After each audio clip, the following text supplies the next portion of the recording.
Ya se han cumplido 6 meses desde que el Estado de Israel decidió invadir Gaza a raíz de los ataques de Hamas del pasado 7 de octubre en territorio israelí. Las atrocidades en Gaza se cuentan a diario. Entre las más recientes están la incursión del ejército israelí al hospital Al-Shifa en Gaza, que duró 2 semanas. Este ejército aseguró haber eliminado a unos 200 terroristas e interrogado a aproximadamente 800 sospechosos. El hospital más grande del enclave palestino quedó completamente destruido y lleno de muerte. En días recientes, un ataque militar israelí dejó 7 muertos. Todos eran trabajadores humanitarios de World Central Kitchen, una ONG que entregaba ayuda en Gaza. Las muertes en Gaza superan las 32.000, de las cuales 13.000 son de niños. La relatora especial de la ONU, Francesca Albanese, señaló en un informe reciente que se presume que más de 12.000 personas han muerto bajo los escombros y 74.694 han resultado heridas, muchas de estas con heridas que les cambiarán la vida. Además, el 70% de las zonas residenciales en Gaza han sido destruidas y el 80% de toda la población ha sido desplazada por la fuerza. Para conversar sobre estos y otros temas, doy la bienvenida a Carlos Alberto Patiño Villa, profesor del IEPRI y profesor del Instituto de Estudios Urbanos de la Universidad Nacional de Colombia, también experto en conflictos internacionales contemporáneos y guerras del siglo XXI. Profesor, bienvenido de vuelta a este espacio. Mariana, buenas tardes, muchas gracias. Bueno, quiero que iniciemos con una pregunta sobre la situación humanitaria actual en Gaza. Y es que podría ser peor la situación que en este momento se está viviendo allí. Y al día de hoy, ya pues 6 meses después de la invasión israelí a este territorio, ¿cuáles son las dimensiones de esta catástrofe humanitaria?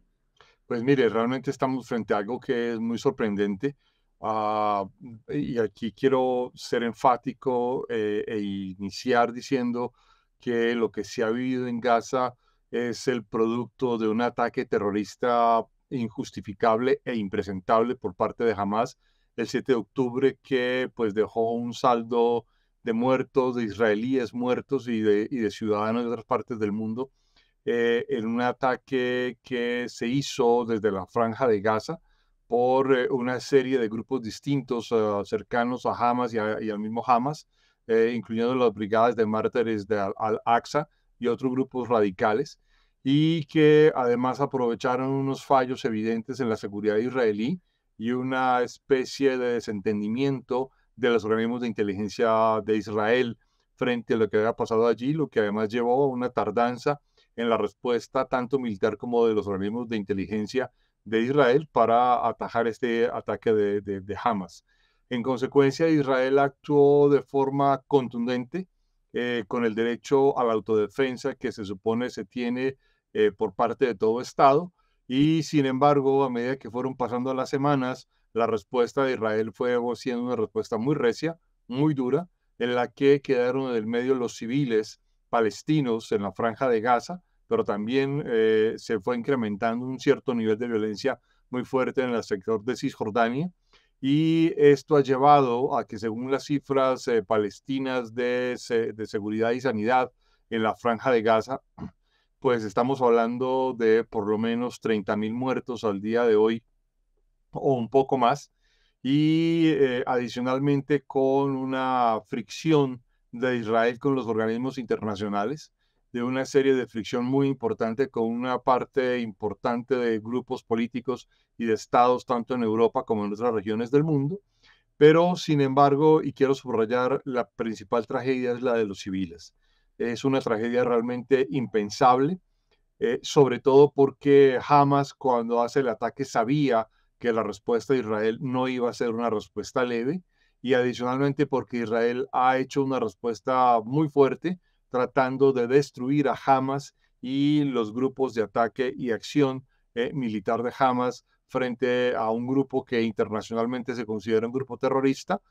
islamista radical y que tiene como objetivo político principal la destrucción del Estado de Israel más que la construcción de un Estado palestino.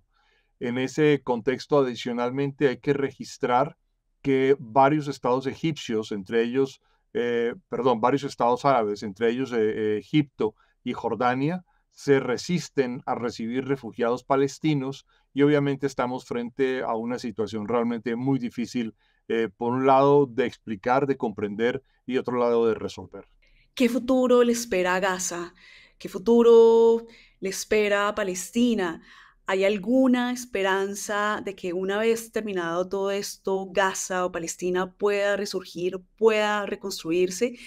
Y estas preguntas van de la mano precisamente con lo que señalaba en un informe reciente la relatora especial sobre la situación de los derechos humanos en territorio palestino ocupado, Francesca Albanese, en el que indica que el 70% de las zonas residenciales en Gaza han sido destruidas y el 80% de toda la población ha sufrido un desplazamiento forzado. Esto sin contar pues la pérdida en vidas humanas. Pues mire, Mariana, la verdad es que la situación es muy difícil, pues por un lado, y hay que arrancar por los palestinos mismos, lo que es evidente es que hay una falta de liderazgo político serio y responsable, para construir un Estado y una sociedad palestina con instituciones claras, y que busque obviamente respuestas más allá de una especie de acción, digamos, de comportamiento, de búsqueda permanente de confrontación armada, en la que durante más de 50 años Israel ha derrotado una y otra vez no solo a los palestinos, sino incluso a los árabes en términos militares. Y esto lleva, pues obviamente, a una pregunta muy seria sobre en qué consiste el liderazgo palestino y en qué consiste la capacidad de construir una ciudadanía y una institucionalidad palestina. De otro lado está el problema de la confrontación armada entre Hamas y la Autoridad Nacional Palestina,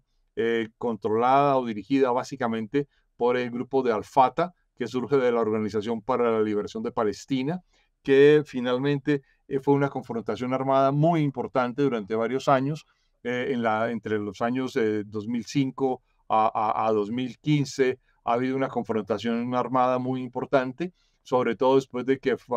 Hamas logra expulsar la representación de la Autoridad Nacional Palestina de la Franja de Gaza y se convierte en autoridad en ese territorio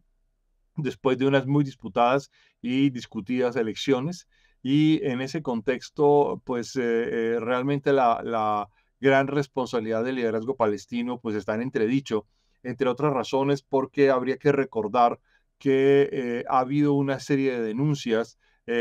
por parte de palestinos, de organizaciones árabes, pero también de Israel y de diversas organizaciones israelíes, sobre la corrupción, por ejemplo, de la Autoridad Nacional Palestina, cosa que ha sido ratificada por también muy diversas investigaciones periodísticas europeas y norteamericanas, y también sobre el hecho de la corrupción de Hamas, y además con algo que ha resultado chocante a muchos sectores de la opinión pública, y es que una parte de la dirigencia de Hamas, quizás la parte más importante, pues se vive en Qatar, muy lejos de la zona de confrontación, lo que ha generado, digamos, un problema muy serio. De otra parte, hay una diversidad de posiciones muy amplias en Israel. Aquí hay que recordar que Israel no es una sociedad homogénea, y que tanto desde los judíos, digamos, laicos y seculares, no religiosos, por llamarlo de alguna manera, hasta los sectores judíos religiosos y más comprometidos políticamente, tienen posiciones muy distintas frente a lo que está allí. Y aquí quiero recordar dos elementos muy importantes. Por un lado, los grupos ultraortodoxos que han sido claves en el apoyo al gobierno de Benjamin Netanyahu, considerado un gobierno radical y extremista, pero que empieza a pasar, digamos, una crisis de fondo contra Netanyahu, toda vez que los grupos ultraortodoxos no prestan servicio militar y no asumen responsabilidades de seguridad dentro de Israel, lo que molesta a otros sectores de la sociedad israelí que sí prestan servicios militares, que sí pagan impuestos y que además de alguna manera subsidian a los grupos ultraortodoxos. Esto lleva también a otra discusión muy importante, y es que un sector de la sociedad israelí considera que hay que crear un Estado palestino fuerte,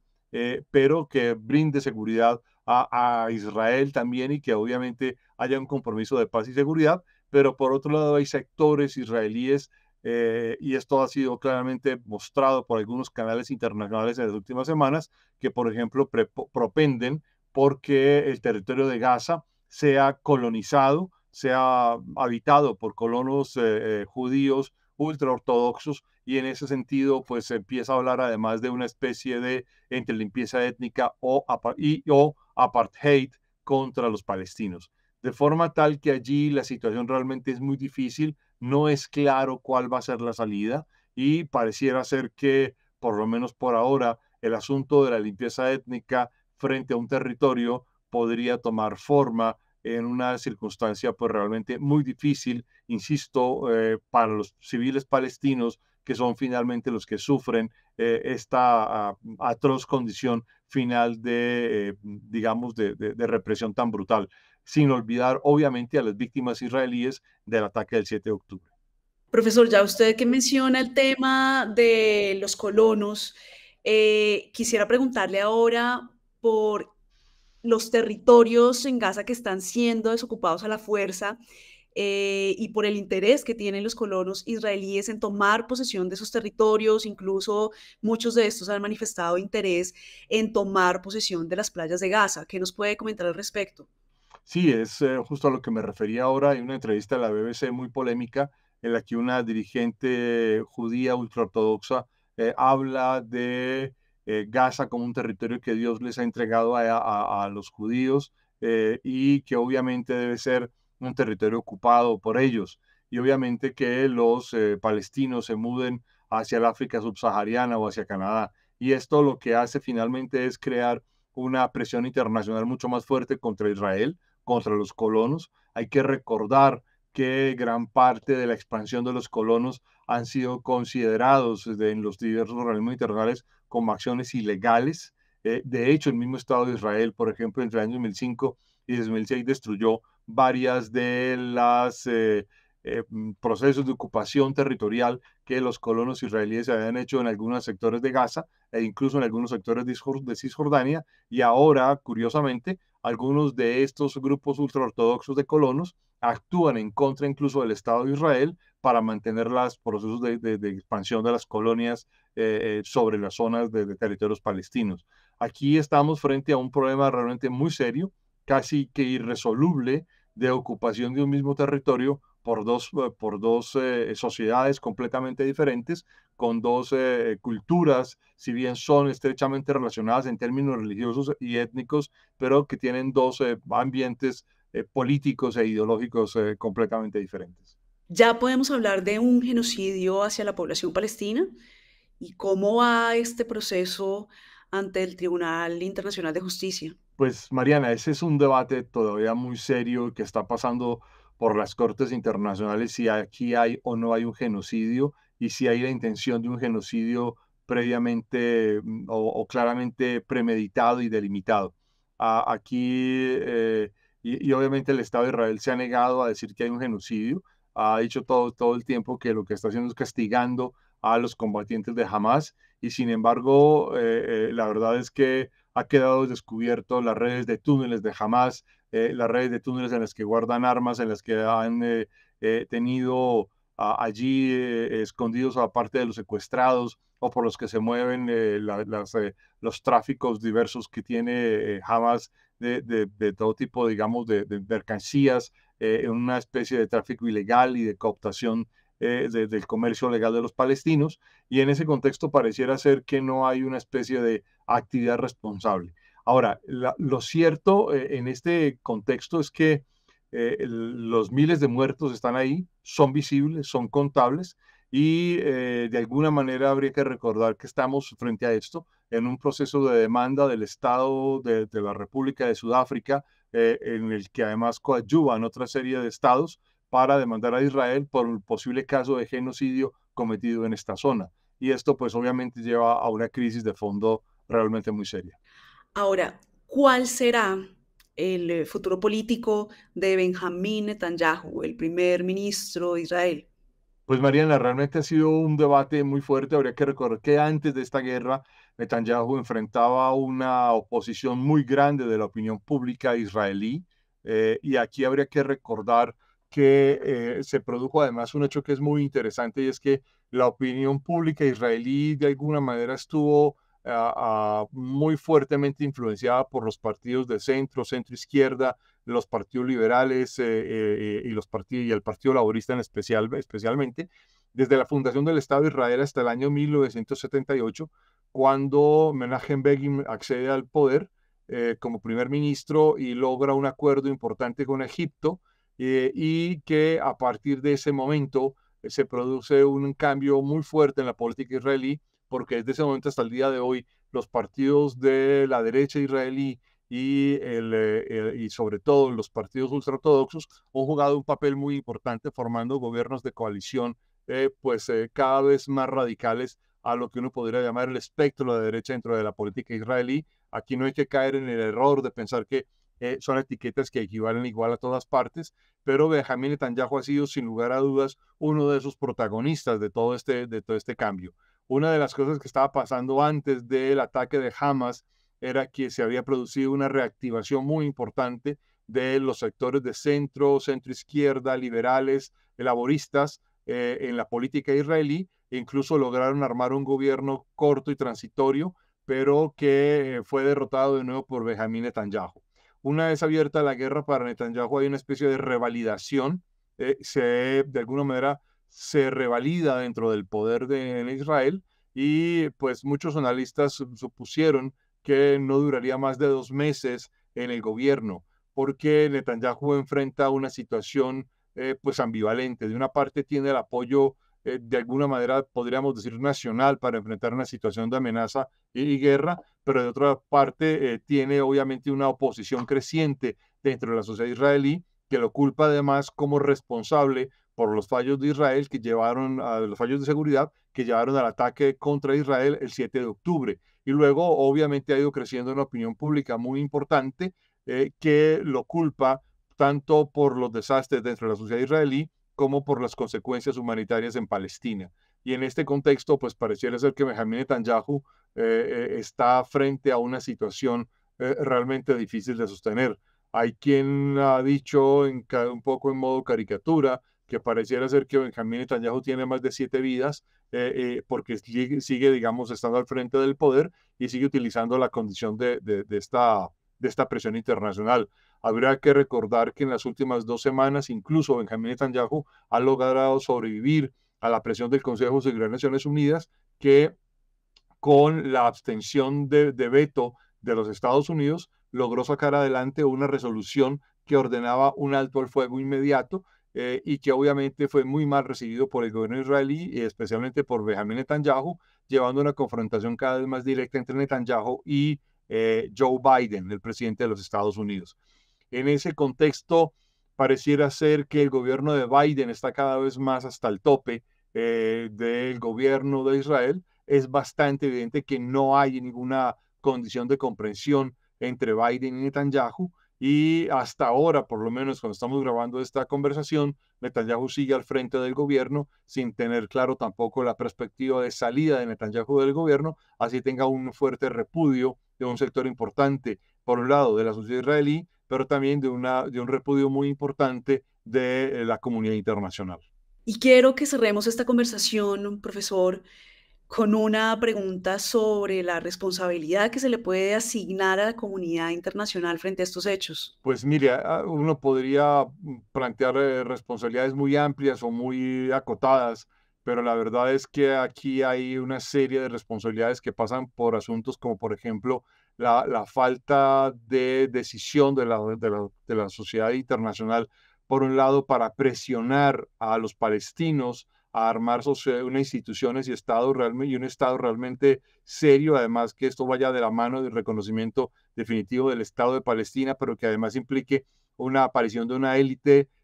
política no corrupta y adicionalmente con responsabilidades y seriedades frente a la construcción de la sociedad palestina. Habría que recordar que este ha sido quizás uno de los fracasos mayores y adicionalmente porque en general podríamos decir que los líderes árabes han utilizado el problema palestino como un problema de presión sobre Israel y un problema de negociación, y esto fue muy claramente visible en los llamados acuerdos de Abraham durante el gobierno de Donald Trump en los Estados Unidos. En ese mandato entre 2017 y 2021, pero que luego fue utilizado como una especie de moneda de cambio, porque habría que recordar que muchos de estos estados establecieron relaciones directas con Israel, como el caso de Arabia Saudita u otros más, sin resolver el problema palestino. Y adicionalmente habría que recordar, y quiero insistir en esto, que pese a toda la crisis actual tan fuerte que registra la sociedad palestina, egipcios, jordanos y muchos otros miembros de las sociedades árabes no están dispuestos ni a recibir, ni a mediar, ni a tener un papel protagónico para construir instituciones claras frente a los palestinos. De otra parte, creo que a la comunidad internacional también le ha faltado un poco más de fuerza y de ser mucho más contundente con el gobierno de Benjamin Netanyahu frente a lo que está sucediendo. Han ido llegando muy lentamente las posiciones de fuerza y las posiciones de confrontación, como en el caso de los Estados Unidos, si bien desde el principio Anthony Blinken ha hecho advertencias permanentes del cuidado de los derechos de los civiles palestinos. Pero obviamente no ha sido suficiente advertencias únicamente, digamos, retóricas, y es necesaria una posición mucho más contundente. También se registra la posición, por ejemplo, de Alemania, que, entre otras, por la responsabilidad de Alemania en el holocausto de la Segunda Guerra Mundial, pareciera de alguna manera evitar tener una posición mucho más fuerte frente a la responsabilidad de los palestinos. Y detrás de todo esto hay también un debate muy serio que la comunidad internacional no ha asumido, y es el papel de los grupos terroristas, y asumir a los grupos terroristas como si fueran representantes de las sociedades, de la sociedad civil, de los civiles, de los, digamos, individuos que finalmente terminan sufriendo los papeles, los riesgos, el sufrimiento de la coerción y la represión, pero que pareciera ser como que hubiéramos normalizado y hubiéramos asumido como a los grupos terroristas como una especie de voceros políticos legítimos, cosa que no lo son, no lo pueden ser, y que obviamente terminan generando condiciones muy difíciles frente al actor terrorista. Una consecuencia de este asunto de la normalización de los terroristas se ha visto en el ataque que el Estado Islámico ha realizado hace pocos días en Moscú, y que obviamente ha generado también pues parte de esta contradicción frente a qué papel juegan los grupos terroristas, y en especial los grupos terroristas del mundo islámico. Pues muchas gracias por su tiempo, muchas gracias por este detallado análisis, y a las personas que nos ven, les invitamos a que también escuchen estos encuentros IEPRI en la plataforma de Spotify.